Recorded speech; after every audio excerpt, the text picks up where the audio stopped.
Spiritual warfare is when you make the decision that you're going to obey the Lord. Anytime that you obey the Lord, you are in direct opposition with the enemy because you can't be on both sides. So, obeying the Lord means doing everything in the right order, in the right way. Not saying that you're not going to ever make any more mistakes or that you're not going to ever do anything wrong ever again or error or sin, but it's saying that you're coming into agreement with God's plan for your life, and you're coming to agreement with being more disciplined, because the disciples have discipline in their name because they had to discipline themselves in order to walk with God. And there were times that the Lord told them, don't take anything with you on your journey.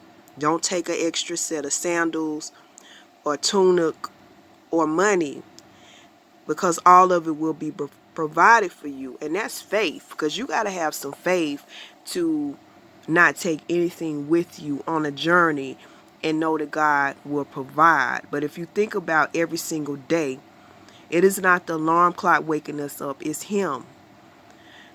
And He's providing for us every day. It's not that money, because money is an illusion. Money is paper.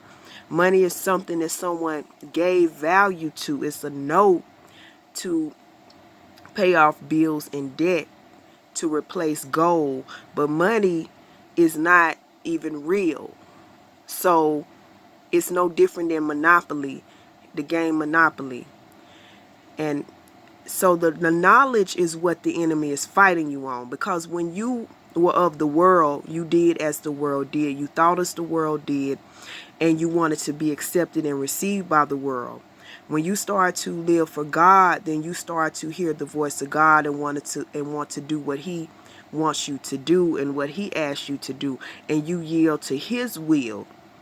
And His will is opposite of the world's will, because the world's will is to fit in and to follow trends and styles and things of that moment. And God's will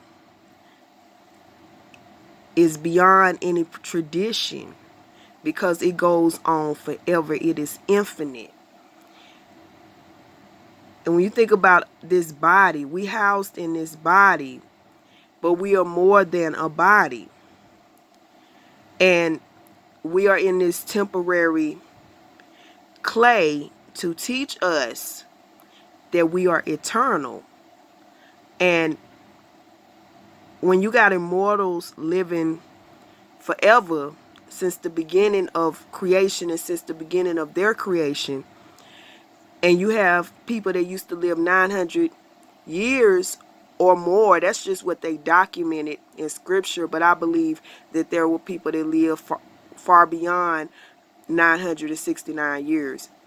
But that was what's documented. Was Methuselah was the longest living in the scripture.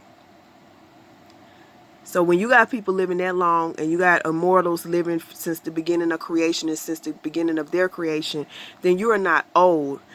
And anyone who feels that they're old is just advanced in years. But you can be advanced in knowledge to the point where it seems like you lived thousands of years, yet only have lived 30 or 20, because you can be that advanced in knowledge. It is the knowledge that the enemy is fighting you on. It's the knowledge of knowing that you are spiritual, because you become into your spiritual knowing and being when you get closer to the Lord, and you become more conscious of your spirit.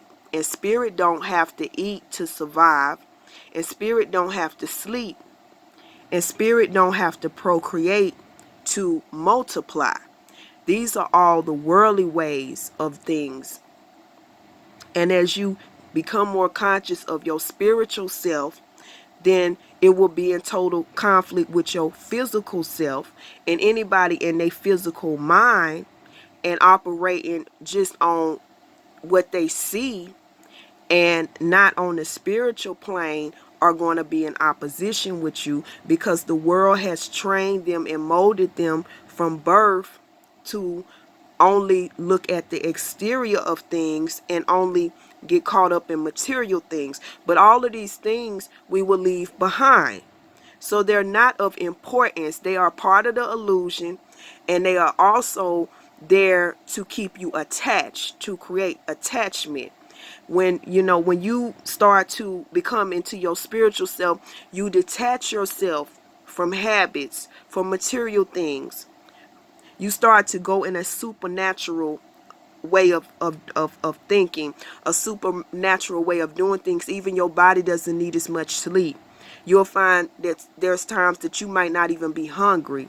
You'll find that sex may not even be of interest to you anymore. And that you will look at things differently. You will see that a lot of this stuff has more than one face, and a lot of it is made to spy or made to keep you codependent upon it. Because if there was no chair, then you would still find a way to sit down. If there was no bed, then you would still find a way to lay down. And if there was no shoes, you would still find a way to walk. So this stuff is helpful, but it's not necessary in order to survive. It is just things of convenience. Just like a convenience store in a community is convenient, so you don't have to go to the grocery store, but eventually there's things that you do have to go get from the grocery store. But when you realize that outside is a store in itself, and that's the old school way, and that's the old way from creation, is people going outside to get everything. And then they created markets, and then they created money as a tool to divide, and they created money as a tool of control. So money was the first mark of the beast, and then it transfers over to electronically. Peace.